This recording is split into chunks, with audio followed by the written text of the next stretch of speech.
एक हरिण जन्मतःच एका डोळ्याने आंधळे होते.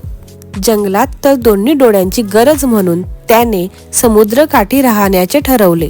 तो नेहमी समुद्राच्या बाजूला आंधळा डोळा ठेवत असे, कारण त्याला समुद्राच्या बाजूने कुठलाही धोका होणार नव्हता. दुसऱ्या बाजूने म्हणजे जंगलाच्या बाजूने धोका होण्याची शक्यता होती. जमिनीकडून जर शत्रू आला तर पडणे शक्य होईल. ह्या पद्धतीने त्याने बरेच दिवस स्वतःचा बचाव केला. पण एक दिवस मात्र समुद्राच्या बाजूने एक होडी आली. त्या होडीत बसलेले चाचे हे शिकारी होते.